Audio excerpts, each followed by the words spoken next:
I'm Ryan Nicholas. I'm with my two friends here. Hello, my name is Alan Castle. Welcome to Community Corner. And my name is David DeWitt. Welcome to Community Corner. Thank you, gentlemen. Good afternoon, everyone.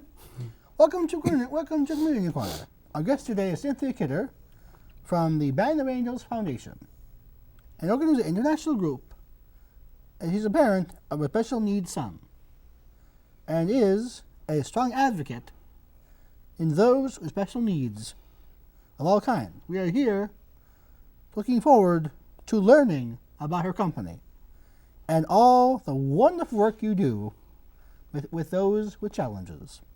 This organization is well known and respected by the public. Cynthia Kidder, thanks for coming down. Welcome to our show, Cynthia. Thanks for coming. Thank you for inviting me. Cynthia, could you please tell us a little bit about your background?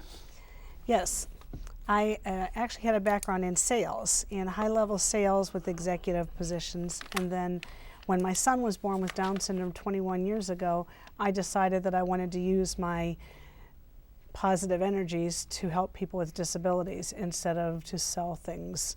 So I decided to become an advocate. And I started Band of Angels originally to provide positive materials so that parents of kids, particularly with Down syndrome, could see some positive representation of their kids. So I started out making calendars and greeting cards, and we've continued and grown into an advocacy organization. Please tell us about your career path.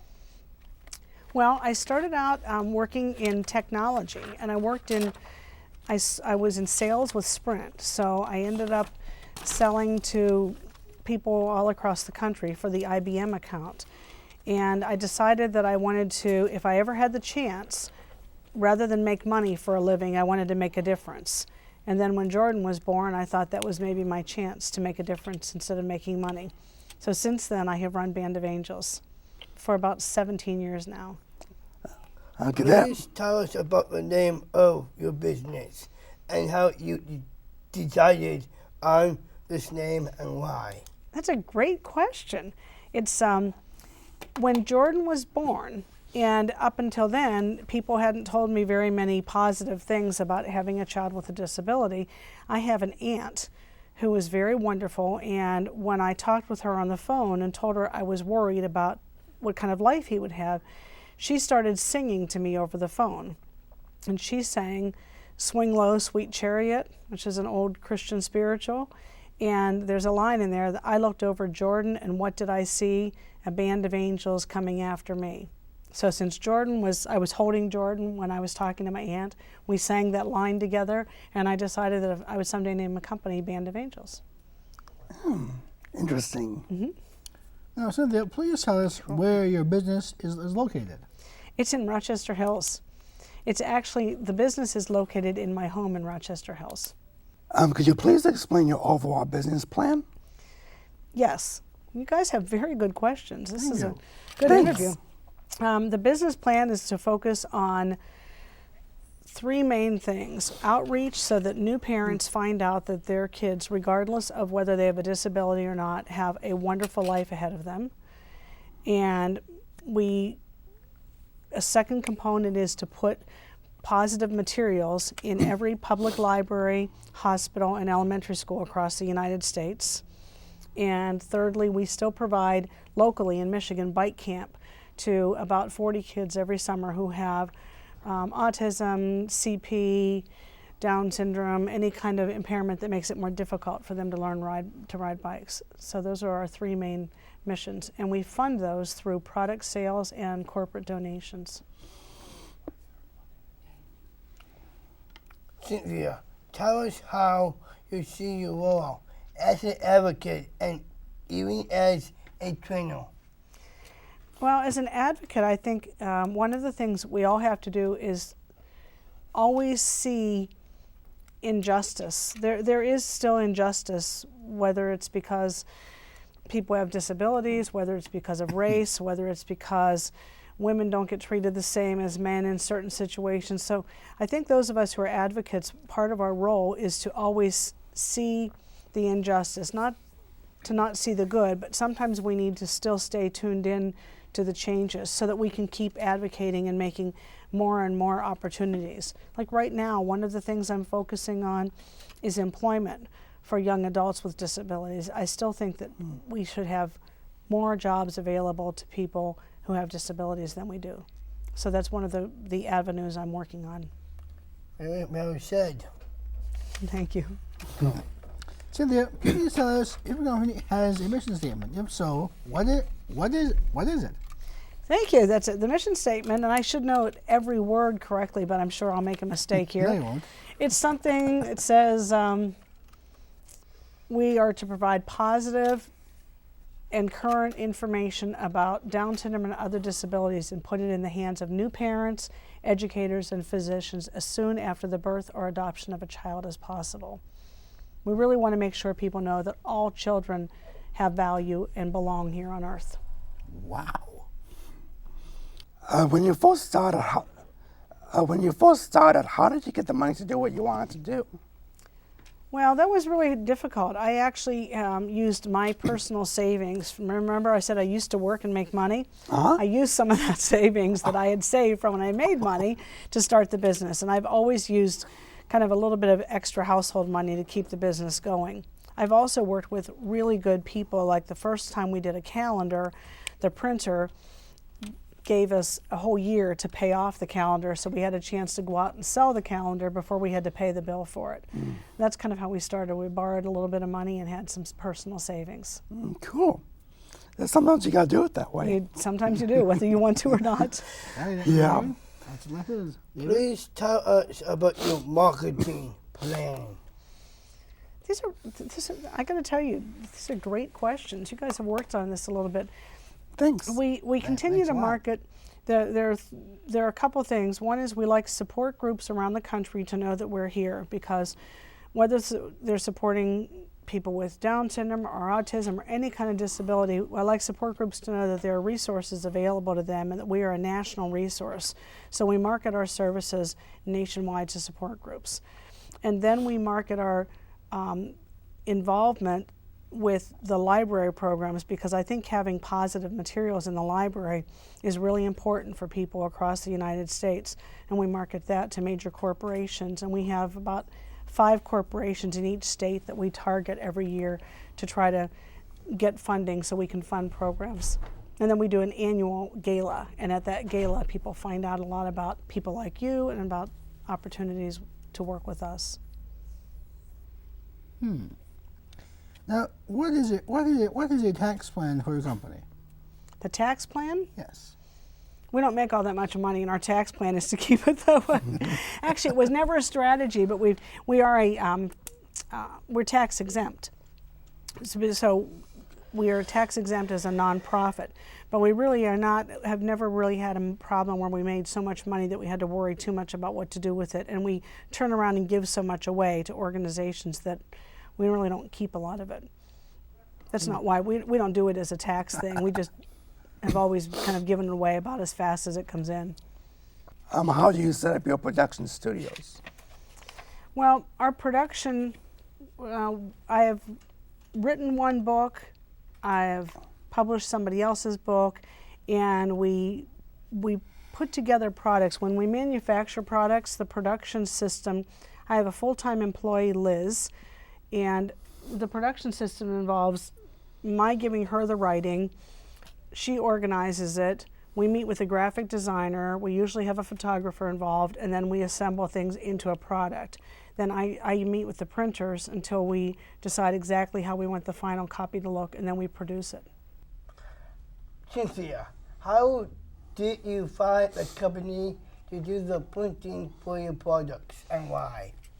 I used 2 companies before I used the one that I use now. They both did a good job, but wasn't a great job. I found a company that cared about our mission, but more importantly, that wanted it to be perfect. And sometimes I found that people did mediocre jobs. If things had to do with disability, they figured if it was good enough, that would work, and I wanted it to be great. So I got a company who understood that we needed this to be the best product, just like it was a Hallmark being sold in Hallmark stores. I wanted the top of the line product, so I used the best printing company in Metro Detroit. And they treat me well, and they understand our products, but they also do great, great work. So that's how I found them. Cynthia, what are the avenues for ordering your products? Most people order our products through, and thanks for asking that because we never get to talk about that. Most people order our products online, and our website is bandofangels.com, and that's the easiest way to order things. We have an 800 number. I don't know if we even have an 8. Yeah, we do. 800-963-2237. I think it's hard to remember those anymore, but I would say 90% of people order online. So bandofangels.com is the way. What is your usual production schedule? Well, we print one calendar a year. Everything takes a lot longer than you think. You guys probably know that. You gentlemen know that from doing television. It takes long to make a 5-minute segment. So it takes us about 3 months to produce a calendar. And then with books, it's sometimes 2 years because of the writing. So it depends on what's being written. And right now we're working on some curriculum guides that are going to be online videos, and they'll be shorter. They'll be about 6-week production schedules. What is your system to select product types and models? Well, the system to select them is really based on the market, which we're trying to become market driven. We used to do things that we really believed in, and we still do, but we did things like calendars that were hard copy calendars, and now we find so many people are using pocket calendars or their electronic calendars that calendar sales are down, so we've had to kind of rearrange and do more books and more videos. So we try to pay attention to the market and find out what the market's buying and produce things that the market wants, but that always represent people with disabilities and their capabilities. Cynthia, please tell us how you advertise your products. We advertise online. We use Google, so we advertise a lot with Google. Things like this are great advertising. When people will see your show and they find out about us, it's really wonderful. And again, through the support groups, we send out emails. We have about 15,000 people in our database, and we send them an email about every 2 weeks, just letting them know what we're doing and what's coming up. So those are our major avenues for advertising. Aaron? Do you receive any state or federal money? No, we have made a decision a long time ago not to take any funding from the state or the federal government. It's actually, as nice as it is to get money, it's pretty complicated from a tax standpoint, and we decided we'd rather just kind of do it through the private sector. Did you receive grant money in the beginning or at any time? Not in the beginning, but yes. We've been receiving grant money a number of times. We've had grants from Cadillac, from Macy's, from Borders, and most recently we just got a grant about a month ago from Art Van Furniture. It was a great grant. So we do have grants, but they're usually private companies. We understand you have public events to raise funds. Please tell us. Well, our favorite fundraising event is called Starry Night, because the stars at it are people with challenges who are usually showstoppers. Everybody's amazed at how much people with differences can do.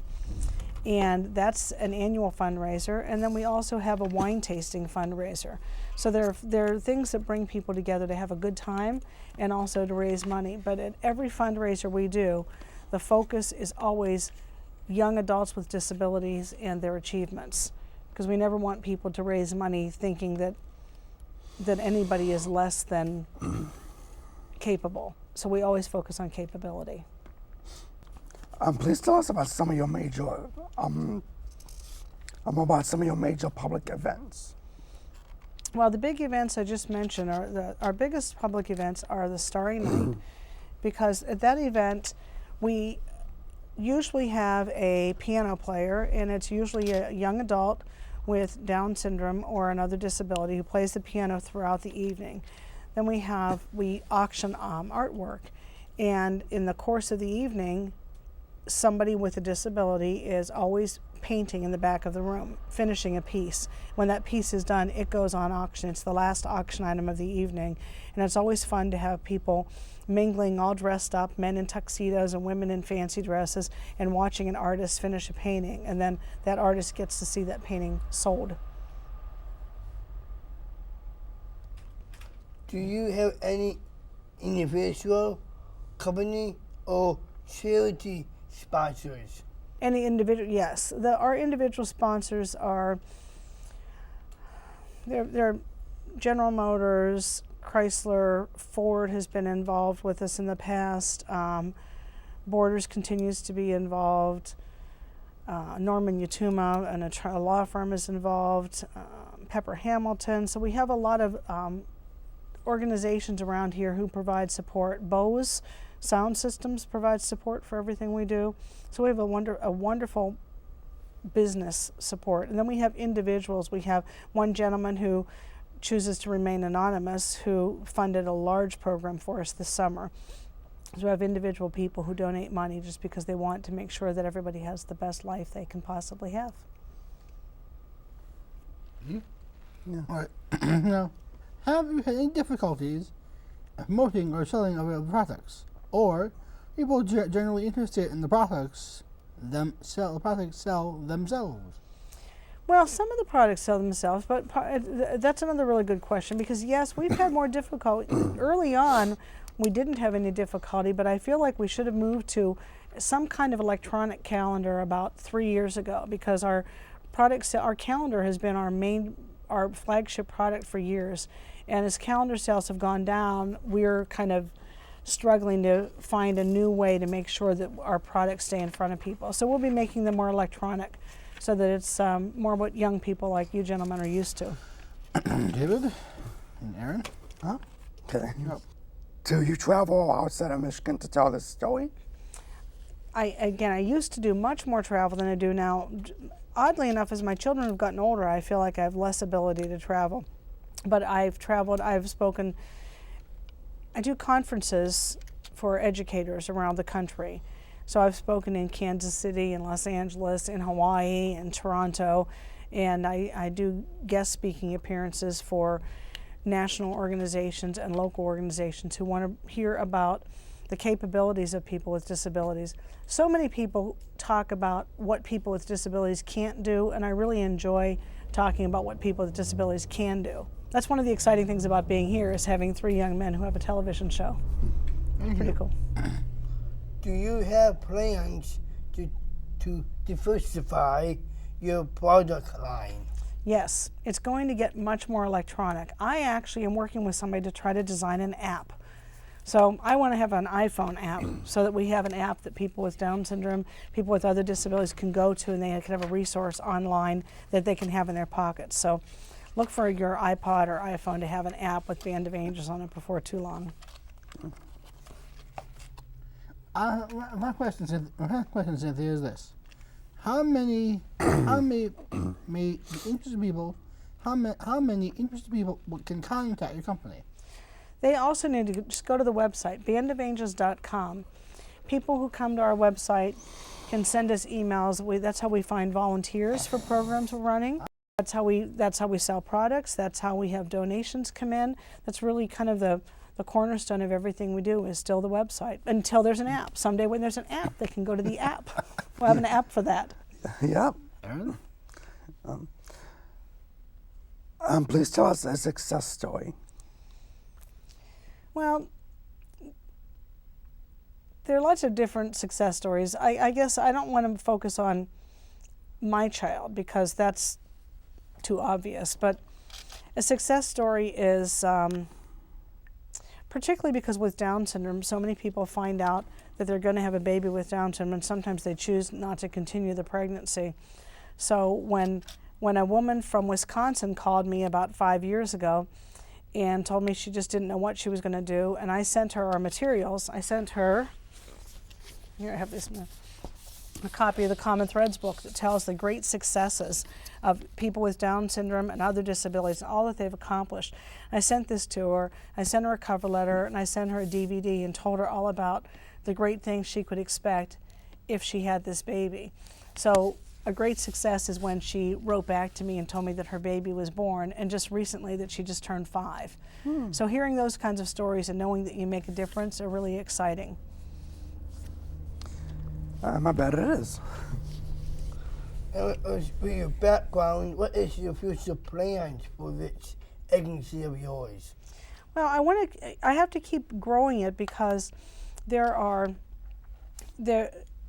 mission has been focused up until about 3 years ago really on people with Down syndrome, and it's gotten broader with the disability world at large, and I want to make sure that we're focusing our products in a more diverse way so that they are products that are helpful to people with all kinds of disabilities. So that's what we'll be doing for diversifying. Well, guys, we got extra time. All right, now, Cynthia, tell me the truth. What is your favorite restaurant? And you better tell me the truth. What is it? Tell me. I'm scared. You got to tell me. My favorite restaurant? Yes, Cynthia Kidder. That's you. Well, let's see. My favorite restaurant is Kona Grill in Troy. I never gone there before. I never have. Yeah. Now the one I go to most often is Bravo because it's very close to my house, so it's easy to just run over there and maybe grab a dinner if you didn't plan very well. Bravo Italiano. Yes. So the people at Bravo won't want to hear the Kona thing, but when I can drive to Troy, I go to Kona. I'd like to ask this question to you. I know people are watching me come to Waddle, but what is your favorite soft drink? I don't drink pop. I don't have a soft drink favorite because I pretty much drink coffee and water. I don't recommend coffee because that is a sign of soft drink to me. Aaron, have a question to ask, Cynthia? Do you like cartoons? I do. I like Tom and Jerry. How about You like- Boomerang? You like Tom and Jerry? I'm a Tom and Jerry fan. That's it. That's my favorite cartoon. Yeah. Cynthia, what is your favorite TV show? And tell him the truth. I got to think about it. I don't watch very much TV. I feel like I'm not very much fun. I don't watch a lot of TV. Let's see. Favorite TV show? If you don't watch TV, what is your favorite movie then? It's an old one. You know, my favorite movie is To Kill a Mockingbird. Yeah. My mom and dad love Gregory Peck. Yeah, well, Gregory Peck. It's a great story. David, would you please close for me, please? I will. Thanks. It has been wonderful learning about the Bear Angels Foundation and all the opportunities you are providing for those with disabilities. We are glad you joined us, Sydney Kiddo. It's great to hear about your organization with the mission to prove information and hope to all those who parent, support, and encourage those with Down syndrome like me in a way. Your mission statement and your products are wonderful. It is heartwarming to meet you and to learn how you advocate to everyone that all people have rights and deserve respect. Thanks you again so much, Sydney Kiddo. They were coming down to Community Corner. I'm David Taylor. Auf Wiedersehen. My two friends all. My name is Aaron Conner Castle. Thanks for I'm Ryan Nicholas Gray. Auf Wiedersehen. Have a nice